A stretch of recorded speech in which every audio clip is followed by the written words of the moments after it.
Salam sejahtera kepada Dr. Muhammad Juhai bin Zainal dan rakan-rakan saya.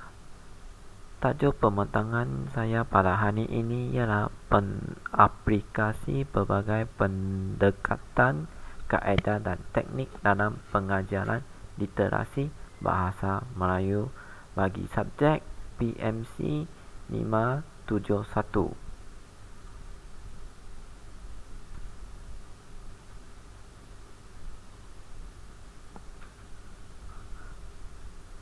Okey, rakan-rakan sekalian, mari kita melihat apakah definisi literasi bahasa. Menurut Kamus Dewan edisi keempat, literasi ialah satu kebolehan menulis dan membaca cerik huruf. Dengan itu, pendekatan dalam pengajaran literasi bahasa Melayu, pendekatan dalam proses pengajaran literasi bahasa Melayu perlu kepala satu perubahan yang besar bagi menangani cabaran akibat gelombang penggunaan teknologi yang canggih pada Arab ke-21 ini. Bahasa diajar di sekolah pada Arab baharu ini bukan sahaja sebagai satu mata pelajaran yang diwajibkan di semua sekolah, malah kemahiran bahasa yang diperoleh di sekolah boleh dijadikan alat yang amat berguna bagi meneroka ilmu pengetahuan. Di samping itu, mari kita sama-sama melihat tujuan mata pelajaran bahasa diajar bukan sahaja sebagai satu syarat yang dikenakan bagi memperoleh sijil dalam peperiksaan awam, tetapi juga dijadikan sebagai bekalan bagi murid-murid mendapatkan kemahiran untuk berkomunikasi, berfikir dan menluar perasaan dan pendapat secara berkesan. Pendekatan interaktif yang berasaskan teori komunikasi dan berfikir secara kritikal. Selain itu, mari kita sama-sama melihat keupayaan berbahasa pada tahap yang tinggi merangkumi kelima-lima kemahiran literasi. Terdapat kelima-lima kemahiran literasi ini ialah kemahiran mendengar, kemahiran bertutur, kemahiran membaca, kemahiran menulis dan kemahiran berfikir.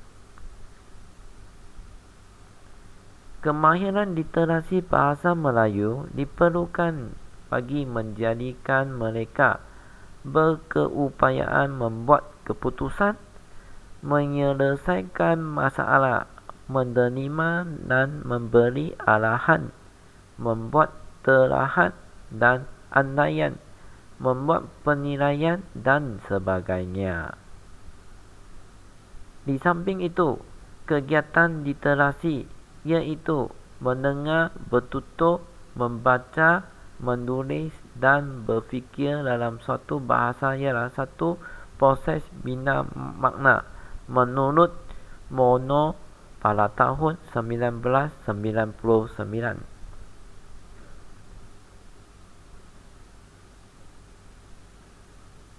Dengan itu, pendekatan untuk memberikan peluang kepada murid untuk terlibat dalam aktiviti literasi yang aktif perlu kerap dilaksanakan di peringkat sekolah secara interaktif dan menggunakan teknologi yang sesuai dengan pendarahan murid.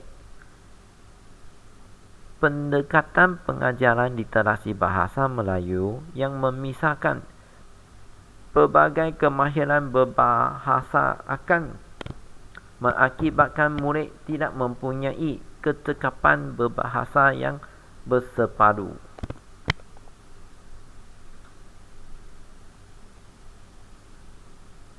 Dengan itu, mari kita melihat kaedah dan teknik dalam pengajaran literasi bahasa Melayu. Menurut Kamus Dewan edisi keempat, teknik dinyatakan teknik adalah kaedah mencipta sesuatu hasil seni seperti muzik, karang mengarang dan sebagainya. Menurut Edward M. Anthony, beliau mendefinisikan teknik adalah satu muslihat atau strategi atau taktik yang digunakan oleh guru yang mencapai hasil segera yang maksimum pada waktu mengajar sesuatu bahagian bahasa tertentu. Selain Edward M. Anthony, pakar lain Kamaluddin Haji Husin dan Siti Hajar Haji Abdul Aziz, mereka menyatakan teknik boleh didefinisikan sebagai pengendalian suatu organisasi yang benar-benar berlaku di bilik darjah di mana digunakan untuk mencapai sesuatu objektif. Selain itu, Asman Wancik pada tahun 1987, beliau juga menyatakan teknik itu apa yang dilihat dalam bilik darjah. Kalau guru mengajar bahasa dengan menggunakan alat-alat komunikasi canggih dalam makna bahasa, maka itu satu teknik. Dengan itu, teknik dalam pengajaran literasi bahasa Melayu terdapat 5 teknik. Mari kita sama-sama melihat apa itu 5 teknik pengajaran literasi bahasa Melayu. Teknik pertama, improvisasi. Teknik kedua, memain peranan. Teknik ketiga, permainan bahasa. Teknik keempat, teater peranan. Dan teknik kelima, teknik bercerita. Pertama kali, mari kita melihat teknik improvisasi. Apa itu teknik improvisasi? Improvisasi ini ialah satu aktiviti lakonan spontan dalam situasi yang tidak terancang. Teknik improvisasi memisahkan sesuatu kejadian atau situasi dalam kehidupan harian atau imajinasi. Murid berperanan mencipta dialog dan melakukan sesuatu aksi secara spontan mengikut arahan yang ditetapkan dan berdasarkan daya imajinasi atau kreativiti mereka sendiri. Melalui aktiviti improvisasi dapat menjadikan satu latihan untuk meningkatkan daya imajinatif dan kreatif murid dalam menggunakan bahasa yang baik dan berkesan. Aktiviti ini juga dapat melatih murid sentiasa bersedia memberi tindak balas spontan apabila diperlukan. Improvisasi juga dapat meningkat daya penghayatan murid. Mari kita melihat teknik kedua.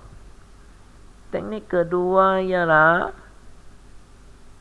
teknik main peranan. Teknik main peranan melibatkan murid memegang sesuatu peranan, sama ada sebagai dirinya sendiri atau individu lain. Kemudian bertindak atau beraksi sebagaimana yang dikehendaki oleh situasi yang telah ditetapkan. Kadang-kadang teknik main peranan disebut sebagai ambil peranan atau sosial drama yang mementingkan interaksi serta kumpulan. Memain peranan sebagai individu lain memerlukan murid memainkan peranan berdasarkan tokoh, pekerjaan, kedudukannya dalam masyarakat atau pertumbuhan tertentu.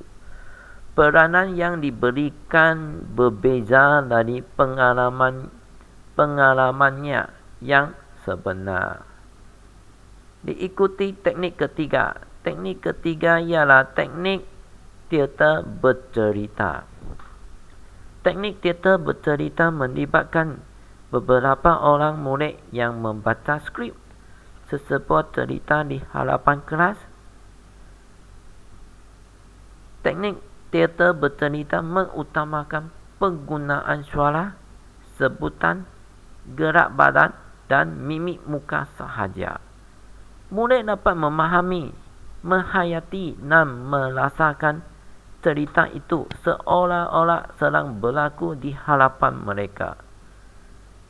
Teknik teater bercerita sesuai untuk genre drama, cerpen dan prosa klasik. Teater bercerita melibatkan seorang pencerita dan digabung dengan beberapa orang pelakon. Pencerita akan menyampaikan cerita dan pelakon beraksi mengikut fakta dalam cerita tersebut. Selain daripada teknik teater bercerita, mari kita melihat teknik keempat. Teknik keempat ialah teknik permainan bahasa. Teknik permainan bahasa merupakan satu cara dalam mempelajari bahasa melalui permainan. Pelibatan permainan telah memberi satu peluang kepada murid memperolehi latihan intensif, pembelajaran bermakna dan sebagainya sebagai alat diagnostik.